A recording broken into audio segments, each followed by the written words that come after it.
Duke said, "Hey, are those sacks ready yet? We're still filling them.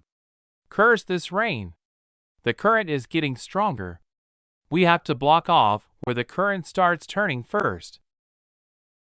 Duke thought, "It's been pouring down forever. At this rate, everyone's exhausted. Well, they have been working since early this morning.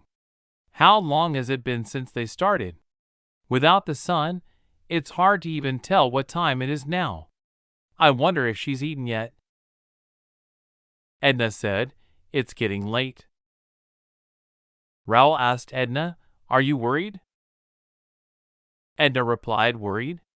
Of course. The town might flood if the river overflows. And I'm sure none of them have eaten a proper meal yet. He didn't even eat his breakfast before he left, and now it's well past the afternoon. The rain is coming down heavier. I'm sure he's working hard despite his soaked clothes and hunger. Perhaps he's covered from head to toe in mud. Yet, here I am. I'm pathetic." Raoul said, "Pardon?" Edna continued, "Everyone, even the Lord, is working out there in the rain. And I'm here, warm and eating a nice meal. I'm pathetic because I can't do anything to help when things are so critical right now." Raoul said, "I've had this thought since we first met, madam. You are truly an odd one, my lady." Edna said, "What?" Raoul said, "I've served quite a few nobles in my life while working at this castle. But you are the first one to always be looking for something to do and work on. What I mean to say is that people like you don't need to do anything. All you have to do is leave the work to servants like us. But you, madam, you clean, check the supplies yourself, and even ask about my day with a smile. This is the first time I've spoken with a noble while laughing.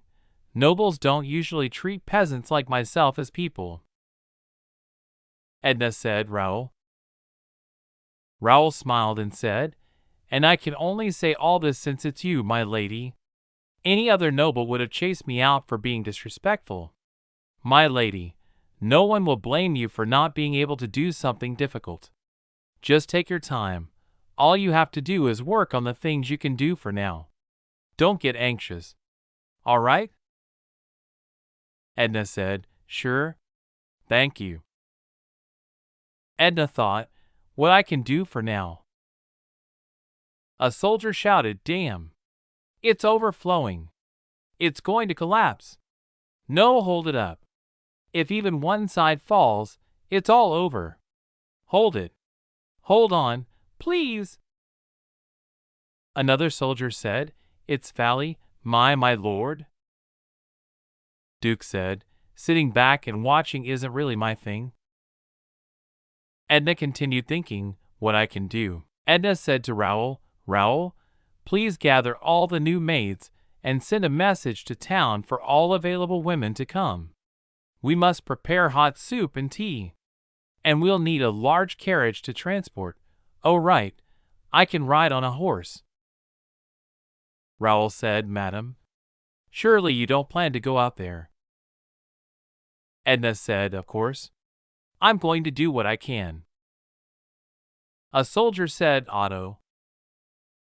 Otto replied, "Yes, my lord." The Duke asked, "What's the current status?" The soldier replied, "Yes, things are wrapping up downstream, and we're going steady with the reinforcements upstream. But the current is quite strong, so we will need to continue working on them for the time being." The Duke said, "Very well. Send half of the workers downstream to assist with the work upstream. I'll head there now as well." The soldier said, "Yes, my lord." The Duke thought, "They're at their limit. They had barely eaten a meal per day before yesterday. It's a miracle they're even standing right now. They're taking turns to rest, but that won't be enough. But it's not as though this can wait until tomorrow."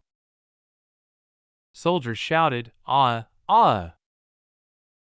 One soldier said, "Ah, the levy." The Duke said, "What happened?" The soldiers replied, "And my lord, the levee, it collapsed. We're so sorry. The rope we tied it with must have been too weak. It's over. It will all topple over before we can repair it again. Damn it. And we worked so hard. I can't take any more of this." The Duke said, "These men, it's only a small crack, but yet they—" Then Edna arrived and said, "Are you just going to give up? This crack is only a small section along the entire bank. It's too soon to give up. This is the town you all live in. You must protect it with your own hands."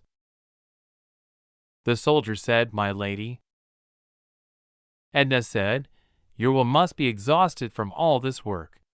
We prepared hot tea and soup, so please rest a bit in the tents, and then, once more, we can all work hard to protect this town." The Duke said, "Edna?" Edna replied, "Eli." The Duke said, "When I speak, does it just sound like a barking dog to you? You crawled out here again?" Edna said, "Ah, Eli." The Duke said, "Did you already forget that you were sick in bed up until this very morning?" Edna thought, "He's completely covered in dirt and muck." The Duke said, "What if your fever comes back and I won't do anything for this land?" Edna thought, "Even though he said that before, you've changed, Eli." Edna thought, the situation still seemed grim even though so much time had passed. But for some reason, no one lost hope. The Lord and his people were standing shoulder to shoulder, working together to prevent the flood while enduring that fierce storm. That absurd fact gave strength to those who were exhausted. Eli was no exception.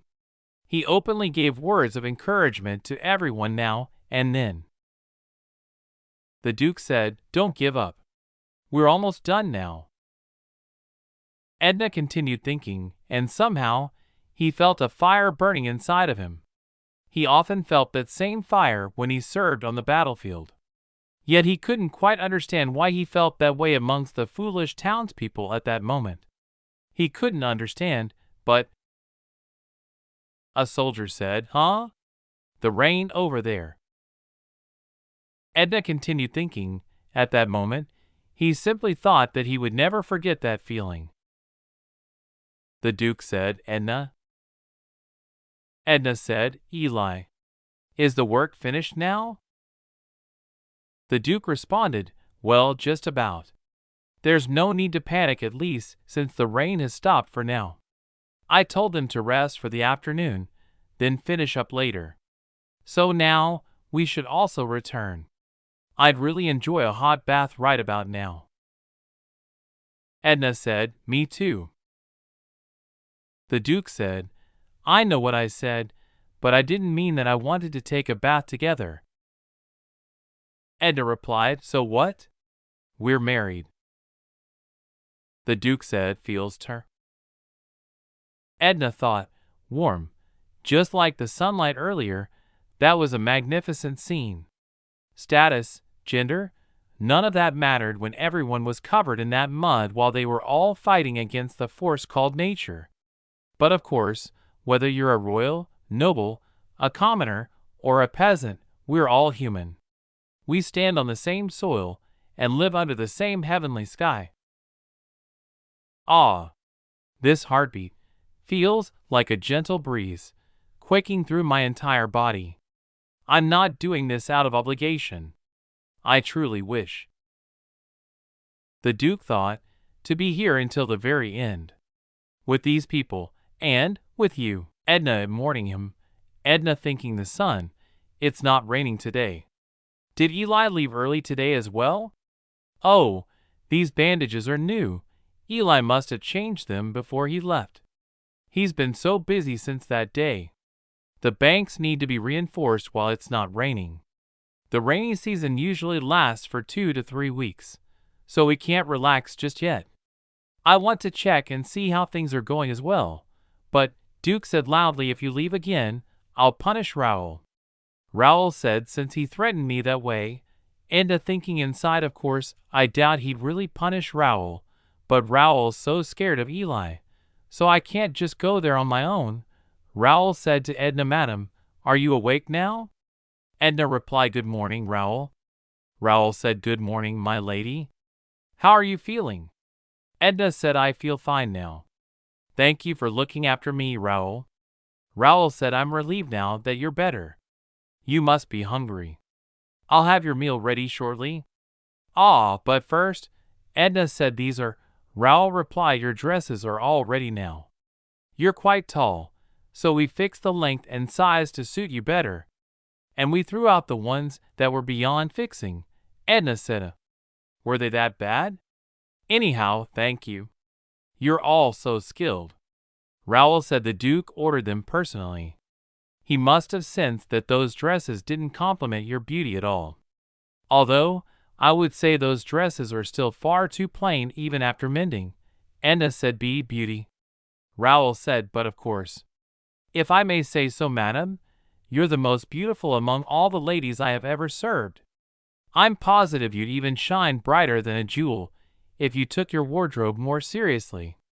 If you'd allow me, could I show you how after you've had your meal? Edna said, Thank you. Edna, thinking I've never really cared about my looks before. The women in the castle decorated themselves with jewels and dresses. Each of them sparkled like jewels. Although I viewed that shine as something superficial, I actually wanted to wear a pretty dress and shoes and stand in front of a mirror, just like them. Duke said, Are they done? Soldier said, Yes. Crudely, but they should be enough to last us the season. Also, about rebuilding the town, my lord. We lack the labor force and resources at the moment, but there is a flourishing forest and a quality mine within the territory. With your permission, we can hire men to begin working in them. However, we do not have enough money to pay the fees and wages, sir. Duke said, Very well. Send a report on the estimated total cost of using the resources first. I'll decide after looking over that. Soldier said, Yes, my lord. Duke said, Oh, and one more thing. Watchtowers will be built at the borders. I will map out the locations, add the expenses for the watchtowers in your report as well. Soldier, of course, my lord. Duke, thinking one thing after another. This territory sure is full of trouble. My men shall arrive a few days from now. Once I have them here to carry out my orders, I'll be able to relax more. When they arrive, I'll have them guard the east border that's currently run down. Count Polit's territory is just past the east border. He's probably the one behind those who pillaged and burned this land. He pretends to follow Caden's orders, but he's always wanted Westfield. There's no way he'd be happy with me here. That old fart. Don't dare expect me to let you run wild as you see fit. Count Polit. Two people quietly watched the Duke. One of them said, He left, right? The second replied, Yeah, looks like it. The first person said, That damned Eli.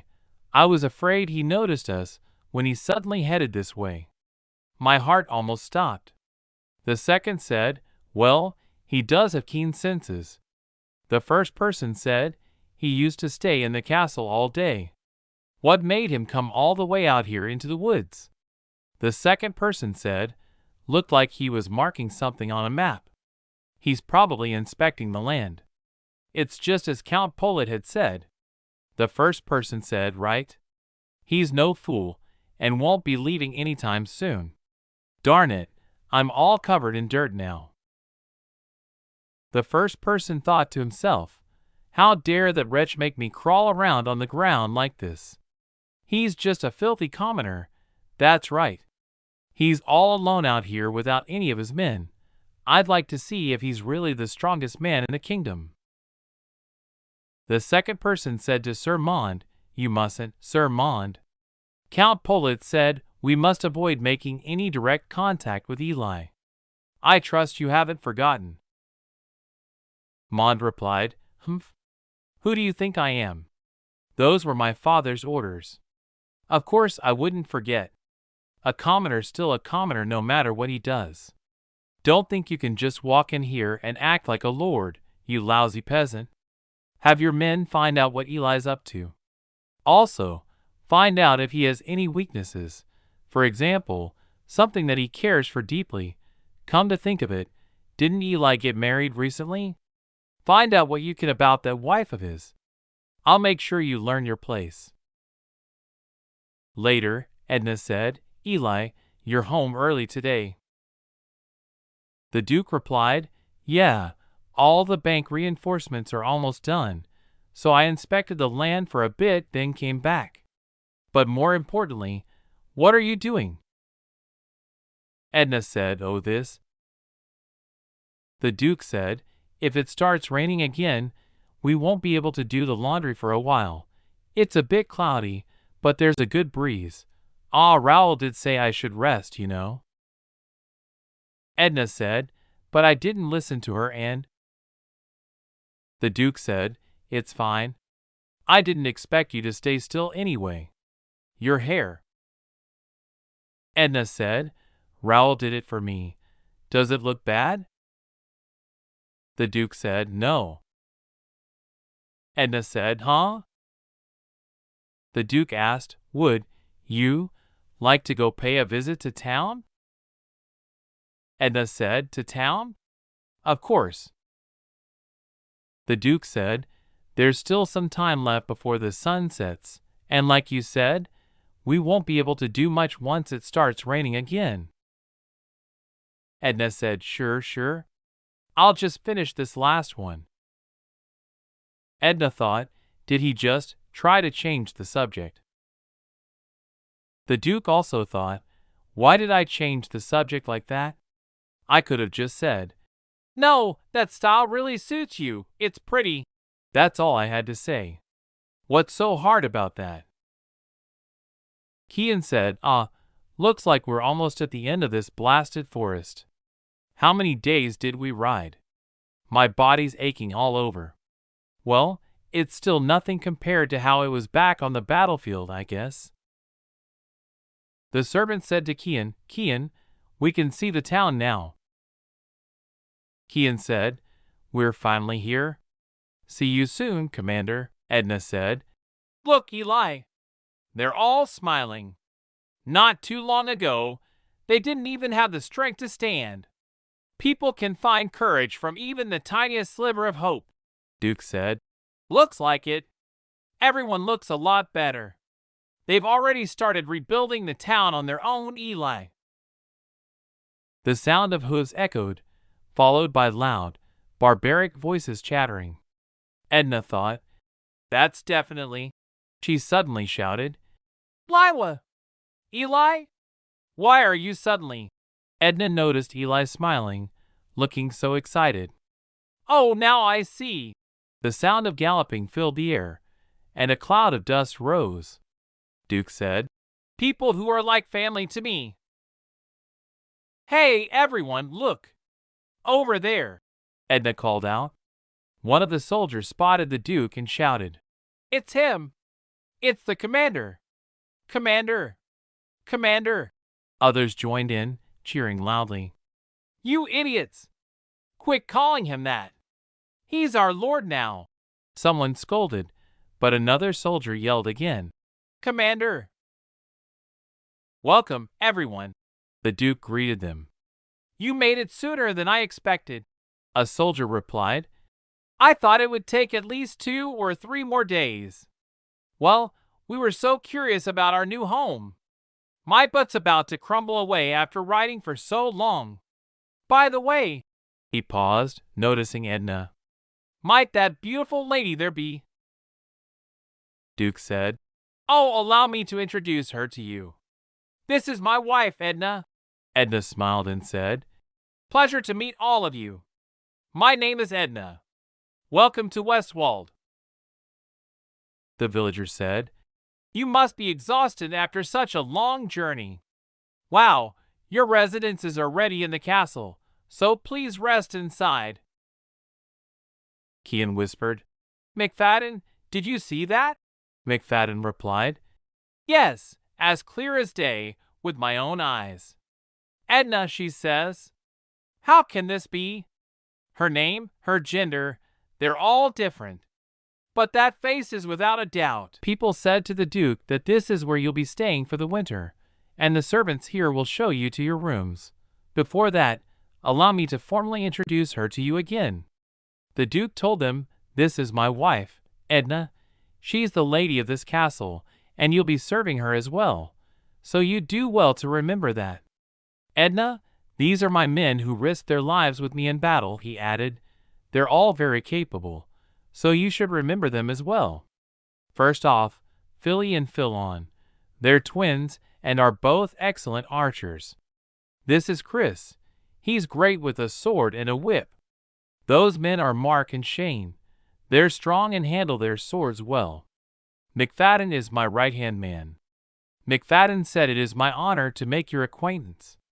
The Duke continued and introduced Kian, who said he was honored to meet her. Lady Edna. Edna replied that she was delighted to meet them all, and hoped they would serve the Lord well in Westfield and be of great help. The Duke said that if they were done, they should get going now since they must be tired, and Edna said very well. The Duke then reminded them to treat the servants and people in town with proper manners, and warned that if he heard anything disgraceful, they would be punished with severe lashings. The servant answered, "Yes, sir," and the soldiers reacted in shock, shouting, "Wait, what? Whoa! Did he really just say that?" McFadden hushed them, saying, "Don't be so loud. That's a given. We're not at war anymore." Another soldier remarked that it was the first time the Lord would care about other people like that, and someone else agreed that the Duke had been so nice to the lady. One soldier gushed that to think the Lord would treat a lady so sweetly might be the power of love. Edna sighed inwardly, feeling exhausted. Kian and McFadden seemed familiar to her for some reason, and although she kept to herself, she still had to make occasional appearances. If they were strong knights, she might have met them in the palace, but with Prince Eden officially dead and her no longer a man, she worried that if their suspicions led to rumors, she could even lose her life. She noticed Raoul had worked hard, and that it didn't look comfortable. The Duke then asked how it was after going through the town, and Edna replied, "Pardon." The Duke observed that everything seemed much better and more lively, and Edna noted they'd have to distribute a lot of currency for businesses to recover. The Duke explained the restoration head said they needed to use the mine, but there was no money to pay wages or fees. He had asked for a report and said they couldn't just hand out money for free or they'd go bankrupt. Acknowledging the land was vast and resources limited, he said he considered a plan. What if they gave out loans? They discussed that lending money wasn't a bad idea, but the people had nothing to use for collateral and couldn't afford loans even at low or no interest. In normal circumstances that would be true, but in Westfield the Duke suggested there was another option. Edna said that in their case they'd have to put their lives down as collateral. Duke said, "Use their lives? What's gotten into you? That sounds so cold and not like you at all." Edna said, "I'm not saying we should actually kill them or torture them as punishment. What's important in this case is that you're their lord, not Westfield itself. Even if you don't establish a law or threaten them personally, they'll naturally assume they could lose their lives if they don't pay back the loans to you." Duke said, "Good point. Since I'm just the merciless butcher to them." Edna said, "To be honest, I'd rather not resort to taking advantage of their fear of you. But fear can be an effective tool at times, so we must make use of it for now." Duke said, "Well, it's a good idea. They're all cowards who get frightened if I so much as blink. They wouldn't dare dream of running out on a loan from me." Duke thinking, but, more importantly, one thing is clear after this conversation. Duke said, "Edna, you..." Edna replied, "Yes. From now on, you should stop managing the land. Just take care of things within the castle." "What? You said you would give me all the rights as your duchess. Are you saying you're going to take all of that away again?" Duke said, I suppose you might feel that way. But I'm saying this for your own good. As I told you, my men are very capable. And that's not limited to just their physical strength. They at least have enough wit to save their necks in battle. Do you think they'll believe you were some maid after hearing your suggestions? It'd be more believable to tell them you're a hidden child of a fallen noble house. Edna thinking, I know, he's trying to protect me. He already doesn't believe I was just a maid of the Viscount. Yet he's going to pretend that he also doesn't know. I know, Grid, what he's proposing is more reasonable. But if I do that, how am I any different from Eden? My mother only wished to protect me in the beginning. But how did that turn out? I've earned my life as Edna, after making so many sacrifices, and I clench not to idly let this chance pass by. Edna said, I won't give up. I won't stay hidden away in this castle. Remain in Westfield, and with you, even if it costs me my life. Don't force me to live such a humiliating life. Duke laughing, ha ha, you're always so predictable. Very well, I give. It's my fault for trying to force you to take the easy way out. Do as you like. No matter what anyone says, I will protect you. Edna said, then, can you take an oath as a knight that you'll keep your word to me? Duke think, what have we here? Edna think, ack. I have no idea what that was. A knight's oath. Did I go too far? Isn't something a former maid would be able to bring up so easily. I was just so angry. Duke think, well actually, it's not like I really care, but I don't feel like doing it for nothing. Duke said, you will in return, you must agree to a request of my own. How about it? Edna said, oh okay. Raoul said, my lady, will this really be all right? Edna said, yes, it's fine. Don't worry, Raoul. It should be fine. Duke said, is it that surprising?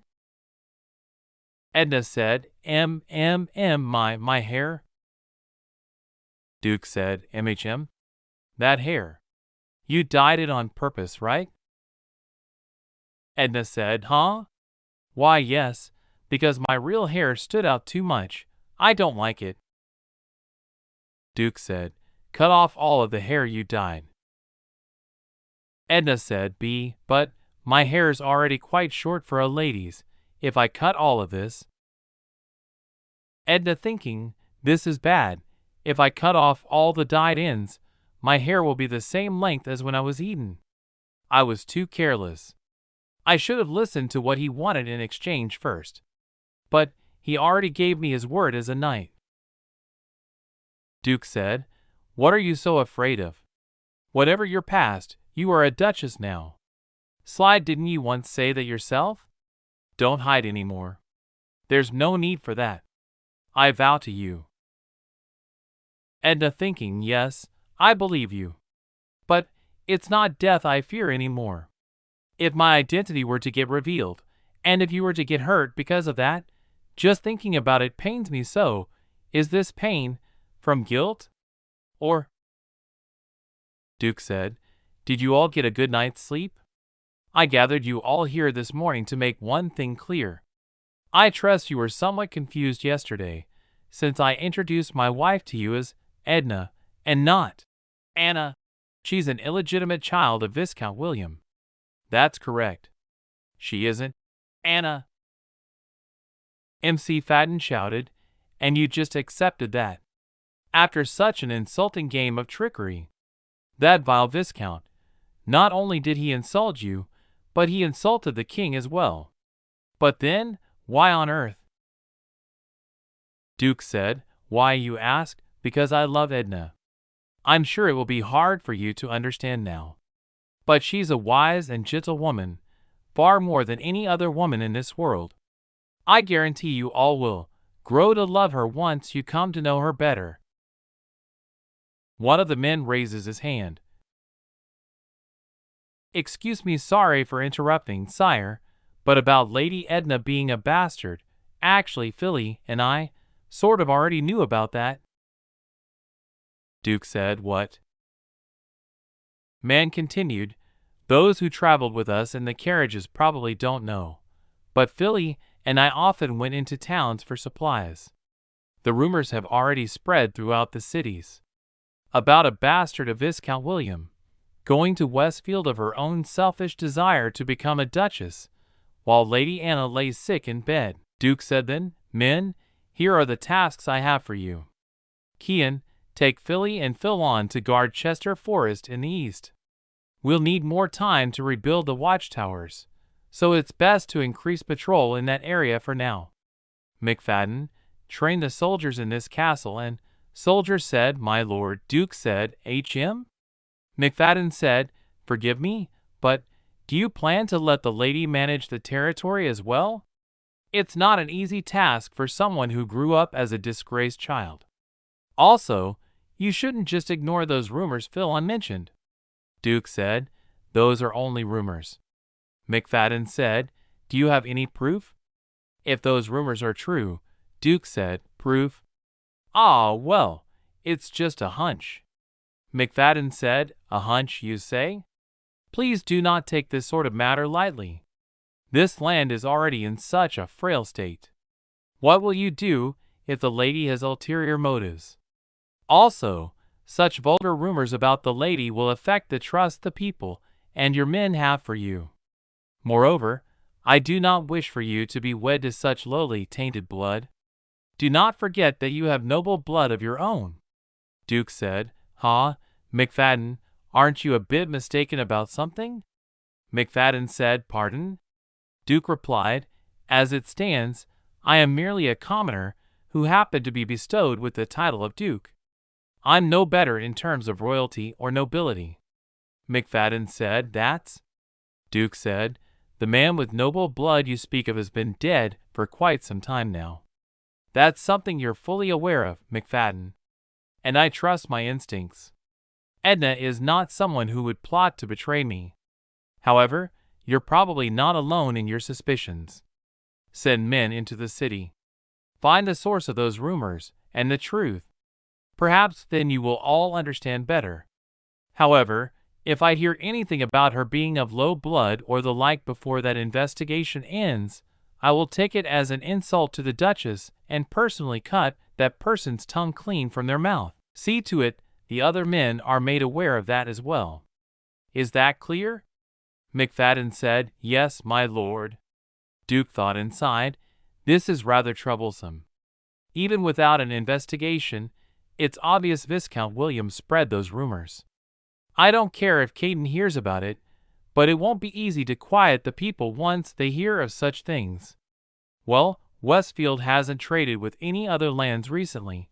I'll have to order the men to keep their mouths shut." Duke said, "Edna, have you eaten?" Edna said, "Oh, you've returned. You left so early. I'm sure you haven't had a proper meal yet. I'll send word to have it ready shortly." "Is it too short? I had to cut off a lot more than I expected. I suppose I look like a man now," Duke said. "No, it suits you very well. I don't mind the length. I just wanted to see your true color."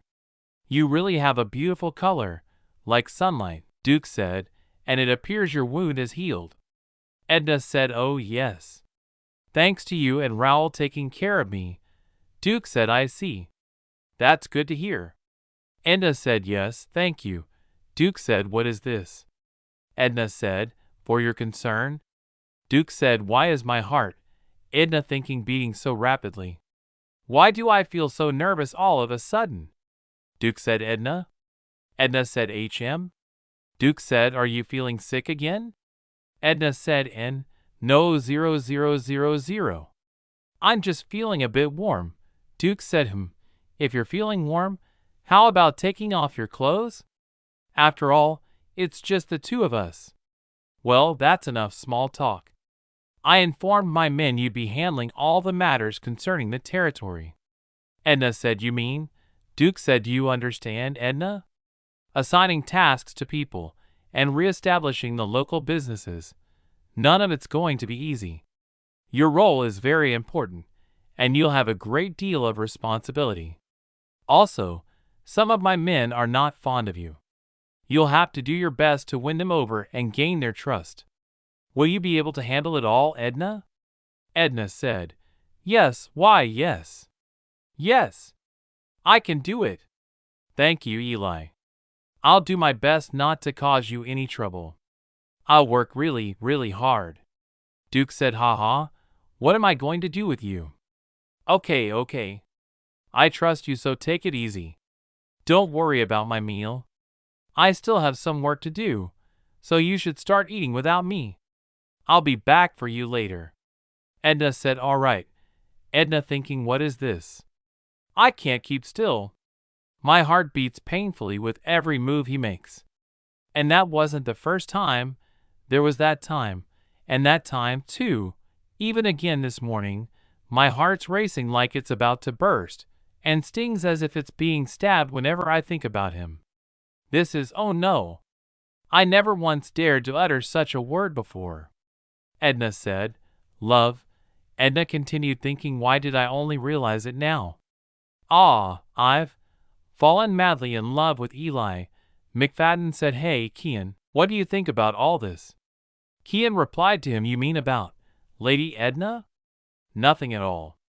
The Lord said he trusts her, so I trust her as well. For now, I shall focus on supporting Lady Edna. McFadden said, that's true. Kian said, however, whether or not she will live up to the Lord's expectations rests with Lady Edna. Kian thinking inside, that's right.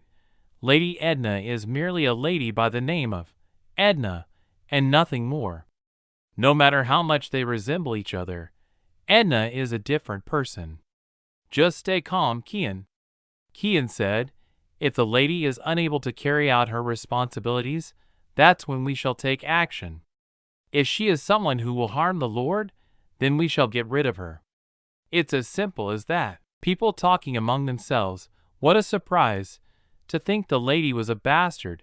I couldn't tell at all. She looked like a perfect noble lady. Thilon said, well, the Viscount's kind of a pain, but if the Lord is fine, then it's not our place to say anything. Plus she's so pretty and nice. I really like her. Kian said, watch your mouth. Regardless of her birth, Lady Edna is a duchess now. Refrain from such remarks unless you want your tongue cut out. Thilon said, yes, sir. Kian thought, as expected, the rumors won't quiet down anytime soon. They're smart enough to not do anything to anger the Lord, but I'll have to make sure they keep their mouths shut. McFadden said, Kian. Kian said, McFadden, what's? Duke said, good day, everyone. Edna said to the people, the weather's so nice today. Did you all enjoy your meal? Kian thinking, Eden. I thought she looked like him even when she had long hair, but now they're practically identical. No, it would be ridiculous to deny that they're the same person. If only you weren't a woman. If you really were Prince Eden, Duke said, now then, you all should get on with the tasks I assigned earlier. Kian, Philon, you all will head out with me to Chester Forest. Someone from the crowd added, and Chris. Chris said, yes. Duke said, I leave Edna in your care. You shall guard the lady at all times. Edna said, what? But there's no need. Duke said, you weren't really about to say you don't need a guard, were you? Even if you feel fine, I can't just leave you to wander around alone when you're a duchess. Edna said, ugh. Duke said, he may look young, but he's a talented man. Bear with him for now. Chris said, very well. Kian said, Chris. Chris replied, Sir Kian. Kian said to him, I have a personal favor to ask you. Don't ever take your eyes off the lady. Be sure to watch her every move. Report any suspicious activity to me and McFadden right away. We can't trust her just yet, and keep this a secret from the Lord for now. Just watch the lady until you're sure she won't bring any harm to the Lord. Edna said, which would be better? Chris thinking, she just looks like a regular noble woman. Well, not noble, since her birth was disgraceful. All the same, I don't see why she would be deemed a threat. Just what is Kian so afraid of? Or rather than fear? His eyes looked almost expectant of something. Edna said, Chris? Chris. Chris replied, my apologies, my lady. I was lost in thought. Edna said, that's all right. I was saying we should prepare to visit the town. I selected seeds that are resilient against pests and will grow quickly. I hope everyone will like them. Chris thinking, I suppose she would know what hungry people need, being of low birth herself. But too much compassion for the town could become a flaw. My father died after a lashing from a noble. He was punished for questioning the Lord, who had been favoring one town over others. Afterwards, we couldn't pay off our debts, so my mother was taken and sold as a whore. My younger brother and sister became sick, then eventually starved to death. Showing mercy can lead to favoritism without justice. Would a bastard child know how to discern such things? The moment that boundary collapses, the swords of my fellow men, Edna thought, the way Kian and McFadden looked, I can't help feeling a bit concerned. Have I met them as Eden before? My mother was extremely careful of who I could and couldn't meet, so I never really met anyone other than the few who took orders directly from her. If I had met them during an official audience or a large ceremony, I wouldn't forget them. I memorized all the names and faces of the nobles. Then, have we met somewhere unrelated to royal affairs? If we had only met in passing or by chance, I remember, I've met him before. With Caden, then, is McFadden actually one of Caden's knights? But why would he be here with Eli now? And I have no idea where Kian would have seen me before. Luckily, now I'm a woman named Edna. There's no way they can be sure I'm Eden. I'm certain of that, at least. Because I've worked so hard to hide the truth. Chris said, We've arrived, Your Grace. Edna said, Thank you, Chris. Chris thought, Listen carefully, Chris. You must protect the lady as the Lord ordered. And at the same time, you must watch her every move. That means, from now on, I have to watch and see whether Lady Edna is capable of handling things like this. Edna said, Now, everyone. Is a representative from each household gathered here? Very well. The reason I called you all here today is because I will now distribute these seeds to all of you. The townspeople murmured, See, seeds. Does that mean we can finally grow our own crops? Oh, finally. Stand back. Edna said, A whip. How dare you, Chris? Did I order you to wield that whip? Open your eyes and see. This is not a battlefield of war. These people are not your enemies. They are the ones you must protect. Put away that whip. If you dare swing it again without my permission, I will not forgive you. Chris thought, What's with this woman? How can she overpower me with nothing but her words? Edna said, They are all done. A little girl said to her, Thank you, Your Grace. She's so kind. I've never seen a noble as nice as her in my entire life. Compared to her, that man called Chris, he just lashed out that whip of his like some barbarian. Does he think we're still at war? What a foolish man. Edna said, Just now, Chris did indeed brandish his whip in haste, but it was because all of you failed to follow our orders. If everyone had stood back and waited for their turn to receive the seeds, he would not have wielded his whip. Let that serve as a warning. If you truly feel thankful to the Lord for sharing these supplies, do not ever rush in like that again. Does everyone understand? Chris thought she defended us. At first, she defended the townspeople. And now she's defending me, who used the whip. In the end, she didn't take any particular side. She created an atmosphere of understanding and made everyone recognize their mistakes. What a chilling, yet excellent judgment. If my family could have faced such a noble, perhaps my father wouldn't have died that way. Edna said, I trust you all know these seeds better than I do. They are perfect for the soil in this land, and the crops will surely flourish in our fields. The troublesome season shall pass, and the weather will soon be perfect to tend to crops. Get to work on tilling this soil. The Lord shall distribute the seeds to all of you. However, they will be given to those who prepare the fields first.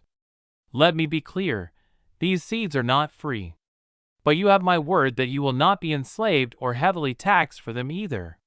Your fee will be determined next year, after the harvest season. Therefore, do not worry about any taxes until next year. One person said, But your grace, we were always pillaged before whenever we tended to the fields. Edna said, You won't need to worry about that from now on. A villager said, Pardon? Didn't you all see the caravan yesterday? The Lord's men have arrived in Westfield. Edna said, The Lord will do his best to protect our land. His men were the best and strongest on the battlefield during the long war. Chris over there served alongside the Lord in the war as well. So everyone, please work in the fields with peace of mind. Let's all work hard to make Westfield flourish again. Edna laughed suddenly. Pa ha ha ha. Chris thought, ah ha ha ha. Edna said, Goodness, I truly misjudged you, Chris. To think you'd swing that whip so viciously with such an innocent look on your face.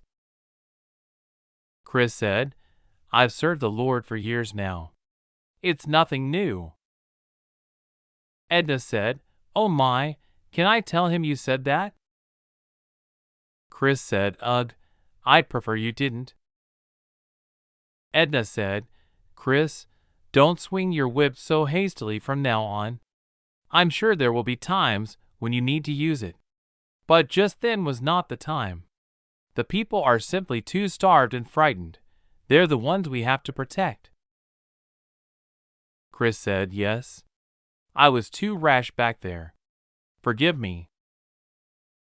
Edna said, There's no need to apologize to me. I wasn't hurt. We just need to be more careful from now on. Oh, right. Have you come here with your family as well, Chris? I'd like to hear more about your family. The narrator said, Chris began to tell the story of how his father died, and how his mother and siblings died soon after. Edna listened to Chris quietly. Then, a single tear rolled down her cheek. And with that single teardrop, something that had been building up inside of Chris for quite some time suddenly melted away, as if by magic. Chris was thinking, a tear. Is she crying because of my story? But why? It has nothing to do with her. Then again, she was so angry when that townswoman got whipped earlier. Even if she was just a maid, nobles would normally think that sort of thing has nothing to do with them. That's how other nobles would think. Edna said, So then, Chris, did you only bring your younger brother with you here? Chris replied, Pardon? Yes, that's correct. Why do you ask? Edna said, I'm just curious about you, that's all. Plus, the Lord really cares about all of you. That's why he asked everyone to bring their families here to Westfield.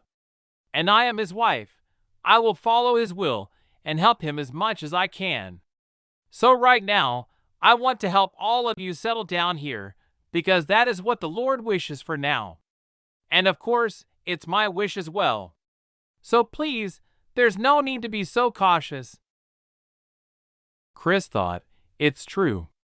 She truly wishes to help Westfield, the Lord, and the townspeople.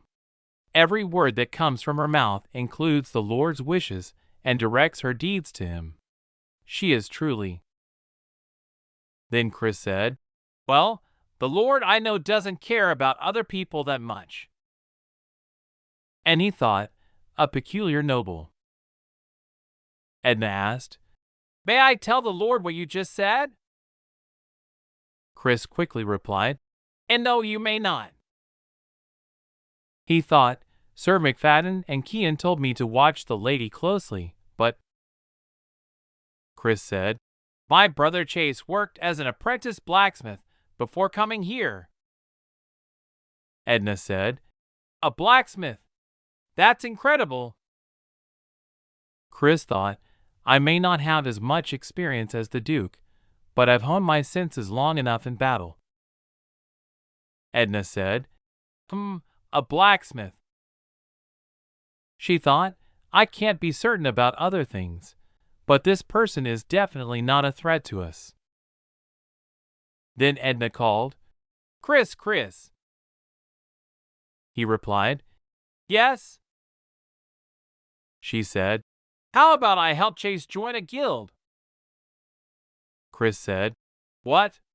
But guilds are. Edna said, I know, they tend to be opposed to foreigners, and it's hard to join without proper connections. Chris said, Ah, we'd be ever so grateful, but why would you go out of your way like that for us?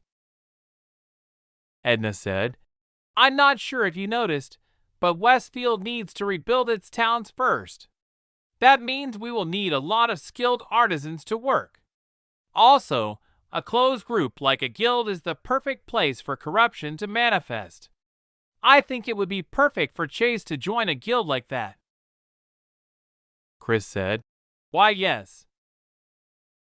He thought, She isn't a threat, I think. Then the king said, Is the rainy season almost over? It will be time for the harvest soon. A servant said, You summon for me, your majesty. The king asked, How are the preparations for the harvest coming along? Oh, you're here too? The servant replied, Very well, your majesty. The king said, Excellent. Send a message to all the lords. I am inviting everyone to the first festival since my coronation, Kian said. This is devastating. Not a single person here is standing unscathed. The Duke replied, Yes, this town is the closest to the border. It was most likely pillaged more often than the other towns. Dillon said, Even so, this is worse than I expected.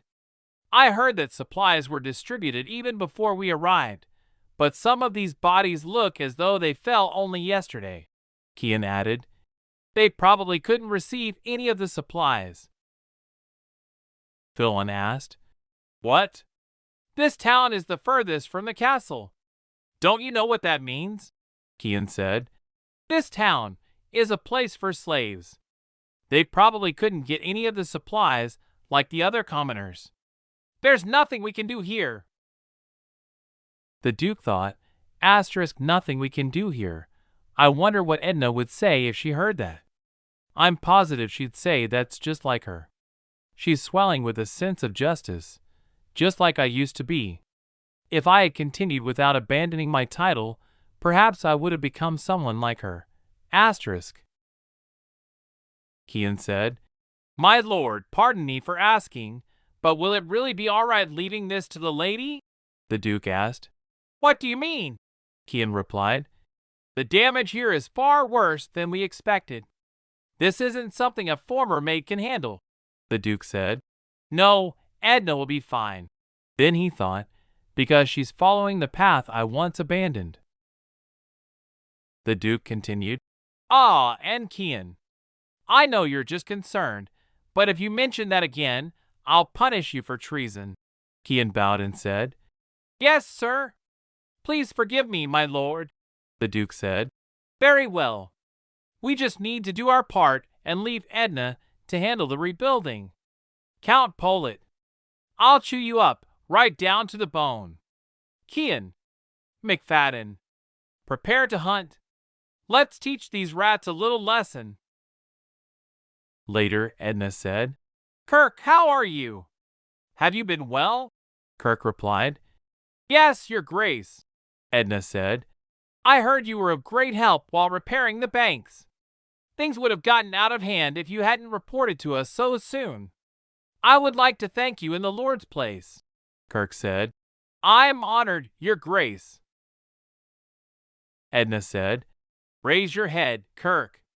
Did you bring the plans as I requested? Kirk answered, Oh, yes. Here they are. The blue lines indicate the waterways. Edna interrupted. Oh, no need to explain. I can read the plans, Kirk said. Very well, your grace. Then he thought, does she really know how to read those blueprints? Even if she's a noble, I've never known any woman with architectural knowledge. Asterisk. Edna said. Kirk, how much more time will you need to complete the estimations? Kirk asked. Pardon? Edna continued. Please estimate the total amount of materials necessary for rebuilding. It will be vital in deciding on the price of wood and stone. Also, I've reviewed the plans. She tapped the paper and said, They're nice and simple, but there is a lack of consideration for hygiene. Of course, housing is important, but public spaces, water, and sewage facilities are much more crucial. Please prepare from the ground up carefully, so we don't have to redig later. Kirk said, Very well, of course, Your Grace. Then he thought, Asterisk, it's true. She really could read those plans, and rather sharply. She's even taking hygiene into consideration. No other lords have ever concerned themselves with that. It shall return. With the help of these people, the bountiful Westfield of the past will surely return. Asterisk, Edna said. Where shall we head to now? I'm done for today. It's well past noon, so we should head back, Chris replied. Very well, my lady. As they walked, Edna thought to herself, Asterisk, when I was younger, I went to a large cathedral with my mother, and I saw a stained glass window there. The bright and colorful light surrounded me. It was almost like I could catch the light with my bare hands. I felt free for the first time in my life. It felt like I had become a different person, standing there surrounded by that colorful light. It was incredible. Asterisk. Asterisk Kirk seems like the type who prioritizes safety and detail over lavish embellishments. I'm positive the facilities he designs will be strong and sturdy. But even a church can be beautiful and magnificent, right? A tall, white steeple, beautiful and elaborate statues, and a stained glass that glistens with rainbow colors. It will definitely become a symbol for Westfield. And more pilgrims will lead to an increase in our profits. Yes, that's a nice idea. I should suggest it to Kirk next time. Asterisk. Edna said, Thank you for accompanying me today, Chris. Chris replied, There's no need to thank me. Edna smiled and said, Looks like the food is ready. You should go eat now. My dress is damp from the weather, so I should go get changed. Chris offered, I'll escort you to your room. But Edna refused gently, saying, No, that's all right. There's no danger on the way back to my room. You should go join your friends in the dining hall. See you next week, Chris. Chris thought to himself, She's so carefree. Later, Kirk greeted him. Oh, Chris, you're back? Chris replied. Yeah. Kirk grinned. So how was it? Chris frowned. How was what? Kirk teased. Don't play dumb. You were alone with a beautiful lady all day. Chris muttered. Hey. Just then, McFadden called out. Chris, sorry to bother you during your meal, but I must speak with you for a moment, he asked. Well, did you properly complete your task for today? Chris answered. If you mean guarding the lady, then I think so, yes. McFadden's expression hardened. Then what about your other task? Chris began to explain. When we went to see Kirk, the lady said, Oh, no need to explain. I can read the plans. She said she could read the architect's blueprints on her own, and she actually did understand them. She even suggested where he could make improvements. A bastard child who only served as a maid wouldn't be able to learn such things. Which means she lied to us. Then he paused and said quietly, Nothing, sir. McFadden replied. But even so, Chris interrupted, nothing else in particular happened. I want to trust her. The lady is wise, kind, and gentle. She's an amazing person. Even if the lady's past is a lie, her dedication to this land and to the Lord, and the tears she shed for my fallen family members, I believe all of those were sincere. So, Lady Edna, I will be loyal to you and serve you as my master. There was nothing suspicious while I accompanied the lady today. McFadden nodded and said, And I shall wield my sword to protect you. And Chris finished, I swear. Kian said Chris said that? McFadden replied yes. I wouldn't mind if it had been one of the twins, or even Shane, but Chris, he's not one to swear an oath that easily. Kian said perhaps it's because he knows the lady used to be a bastard. I wonder, Chris also isn't the type to see fault in one's origins. But he would despise her for being useless and taking advantage of her new status. And he's not a man who would betray his brothers, who he swore an oath with in battle.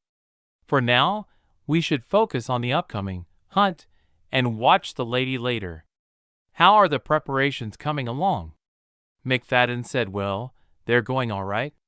It will still take time before the new recruits are useful enough, but I've narrowed down about 8 of them who have exhibited some talent. It should be fine even without the ones who will be on watch, since our men will join us. When it comes to rat hunting, the Duke said make sure the runners move in a group of at least 5. Remember, the hunt must be merciless. Imprint on the prey immediately.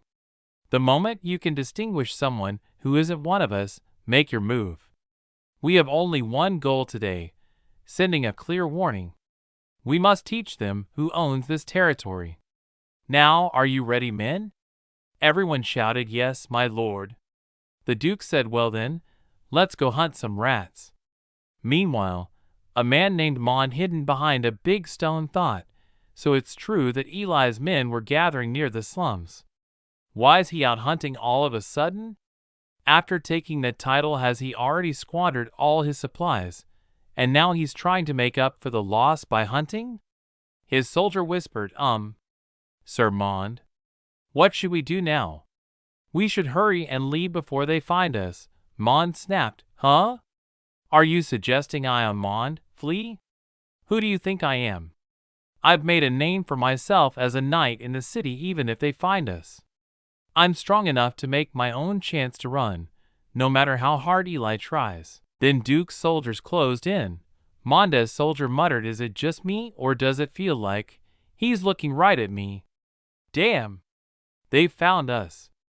Run! Thilon reported, So they were holed up over there. How'd you know? The Duke said had a hunch. Kian, isn't that the second son of Count Polit? Kian said yes, it appears so. Should we kill him, or would you like to take him prisoner? The Duke replied, Send him back alive. Will that be all right? Of course.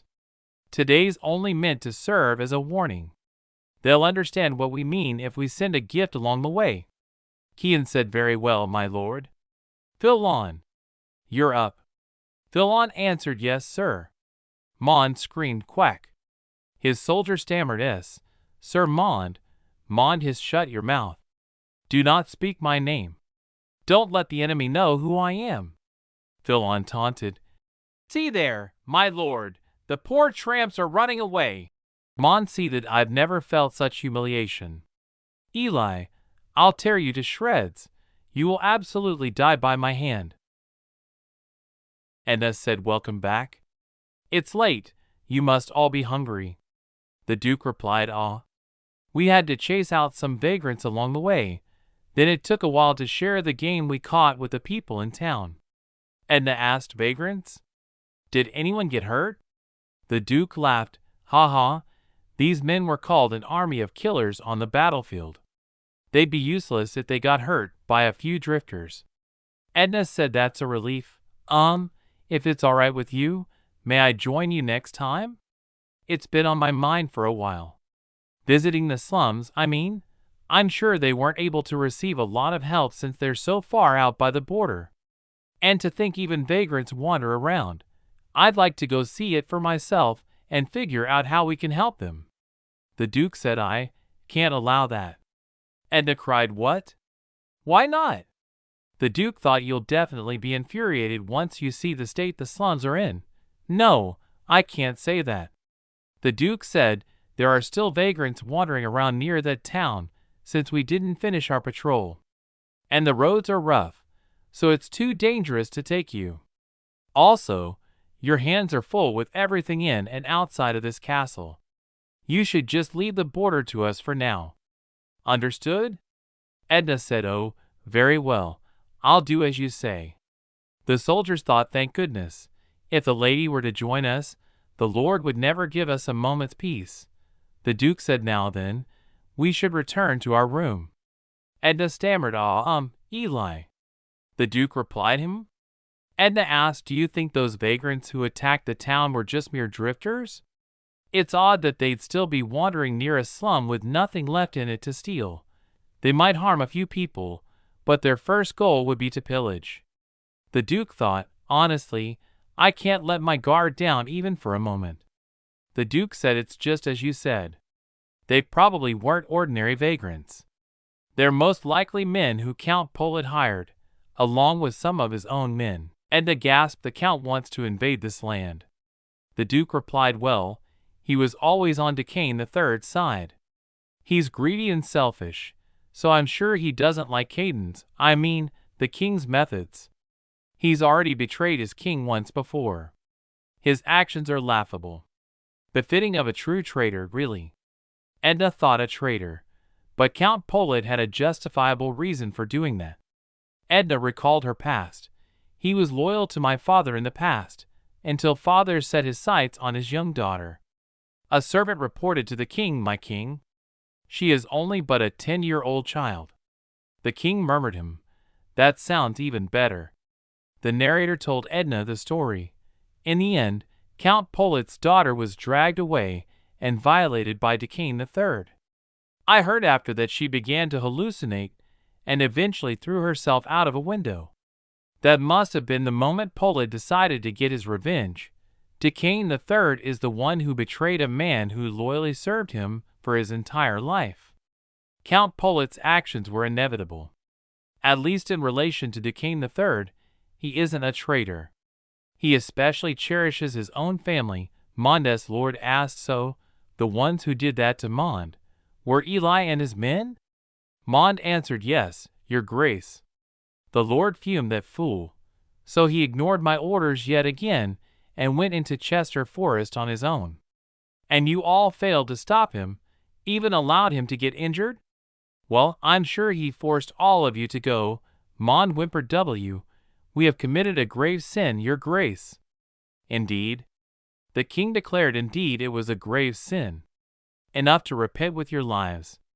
Mond begged, "Harg, dear God, please spare us." "Your grace. Your grace." The king thought, "Eli, you think you can run wild because you have that impudent king behind you? Well, enjoy it while you can. You won't be smiling for much longer." Sir Mond said, "This is my room," he recalled. "I remember arriving at the castle, but I was so exhausted." Mond said, "Remember? Do not, under any circumstances, tell my father that I went into Chester Forest." "Never," the soldier shouted. "Sir Mond." Sir Mond." Mond thought, "Right. I fainted soon after that." A servant entered the room and said, "Oh, you're awake, my lord. How is your wound?" "I'll get the doctor right away," Mond asked. "Hang on. Who are you? Where's Nero?" The servant replied, "Any Nero?" Mond said, "Yes. My manservant." The servant stammered, "Well, Nero's dead." Mond said, "What?" Another person entered the room and said, "Not just him. Everyone who went with you to the forest that day is dead. They disobeyed the order to not enter Chester Forest, and even failed to protect you." Mond said, "Then?" The person replied, "Yes. He knows everything. The Count has been very worried about you. Why don't you go see him first?" Edna handed something to a servant and said, "Here you are. These are yours."